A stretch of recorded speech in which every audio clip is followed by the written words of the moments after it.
Kemudian juga dalam surah Hud, surah nomor 11 ayat 115, Allah berfirman, "A'udzubillahi minasyaitonirrajim, wasbir fa innallaha la yudhi'u ajral muhsinin." Sabar, Allah tidak akan menghilangkan pahala orang-orang yang muhsinin, yang berbuat baik. Sabar dilaluin. Orang caci maki. Abdullah bin Abbas, teman-teman, bukan saya bilang jangan melawan ya. Beda kalau kita terzalimi, kemudian kita rasa memang hak kita harus diambil, kalau tidak malah jadi masalah. Apalagi kalau berhadapan di kancah peperangan dengan orang-orang kafir, itu lain. Tapi bedain dengan kalau kita lagi dalam kondisi hidup hari-hari seperti kita sekarang, lalu ada godaan-godaan.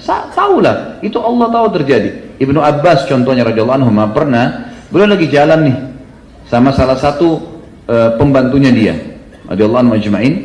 Lalu kemudian dia baru pakai jubah baru. Ada orang lewat dicaci maki Ibnu Abbas. Termasuk disorotin jubahnya itu, gitu kan? Kamu begini, kamu begitu, kamu itu gini, mentang-mentang sahabat Nabi segala macam. Tanpa sebab. Ibnu Abbas nggak kenal orang ini. Kalau mau dipikir teman-teman, Ibnu Abbas ini tidak ada yang kenal pada saat itu. Sahabat pun menganggap dia seorang ulama, apalagi murid-muridnya banyak.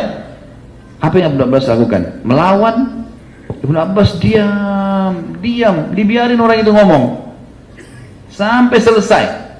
Udah selesai dia ngomong caci maki, lalu kata Ibnu Abbas, kau sudah selesai? Dia bilang iya.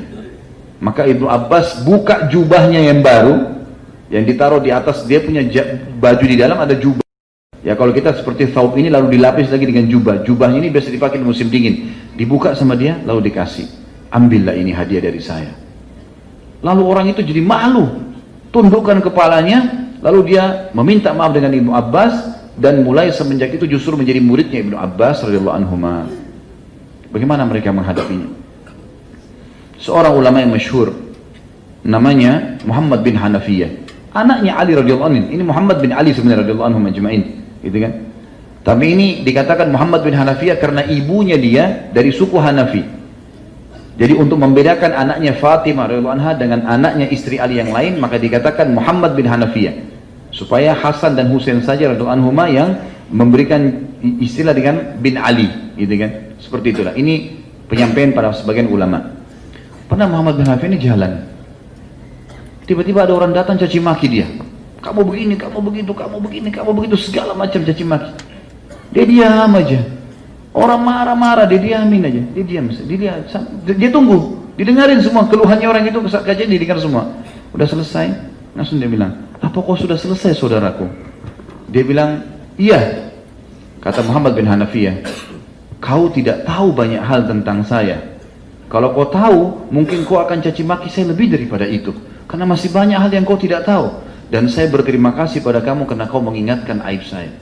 Orang itu tiba-tiba terus dikasih hadiah sama dia, dikeluarkan uang dirham, dikasih hadiah sama dia. Lalu orang itu mengatakan dengan malunya, pada saat itu dia mengatakan, demi Allah saya bersaksi kau benar-benar cucu Rasulullah SAW.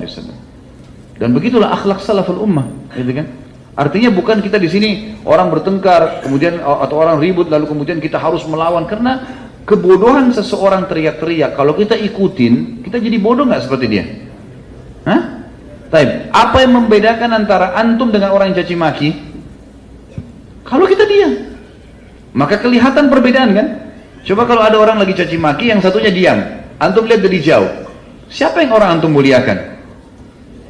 Jelas orang yang diam, iya kan? Itu bukan berarti dia lemah kok. Kita bicara masalah cacian ya.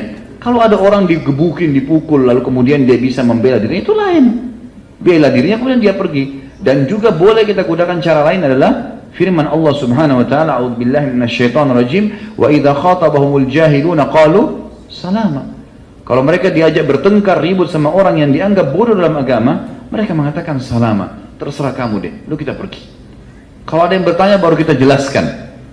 Seperti ini sebenarnya, seperti ini sebenarnya. Selebihnya tawakal.